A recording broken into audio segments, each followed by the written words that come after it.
சென்னை போக்குவரத்து நெரிசலை குறைக்கும் விதமாக 2 முக்கிய வழித்தடங்களில் இந்த வாரம் அதிவேக சோதனை ஓட்டங்கள் நடைபெற உள்ளன. முதலாவதாக MRTS வழித்தடம், அதாவது வேளச்சேரி முதல் சென்ட் தாமஸ் மவுண்ட் வரையிலான 5 கிலோமீட்டர் தூர உயர்மட்ட பாதை பணிகள் சுமார் 17 ஆண்டுகளுக்கு பிறகு ஒரு வழியாக நிறைவடைந்தன. நிலம் கையகப்படுத்துவதில் இருந்த சிக்கல்கள் முடிவுக்கு வந்ததை அடுத்து வரும் பிப்ரவரி 24ஆம் தேதி ரயில்வே பாதுகாப்பு ஆணையர் AM சௌத்ரி தலைமையில் அதிவேக சோதனை ஓட்டம் நடைபெறுகிறது. முன்னதாக தண்டவாளத்தின் தரம் மற்றும் கட்டமைப்பை சோதிக்க 10 பெட்டிகள் கொண்ட 2 சரக்கு ரயில்கள் இந்த வழித்தடத்தில் இயக்கப்பட்டு முதற்கட்ட சோதனை ஓட்டங்கள் முடிக்கப்பட்டன. பாதுகாப்பு ஆணையரின் இந்த இறுதி ஆய்வுக்கு பிறகு பயணிகள் சேவைக்கான பச்சை கொடி காட்டப்படும். இந்த இணைப்பு செயல்பாட்டுக்கு வந்தால் புறநகர் ரயில் பயணிகளின் எண்ணிக்கை 20% வரை அதிகரிக்கும் என எதிர்பார்க்கப்படுகிறது.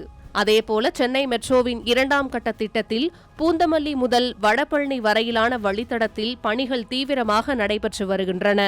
இதில் போரூர் முதல் வடபழனி வரையிலான பகுதியில் வரும் பிப்ரவரி 25ஆம் தேதி பாதுகாப்பு ஆய்வுகள் மேற்கொள்ளப்பட உள்ளன.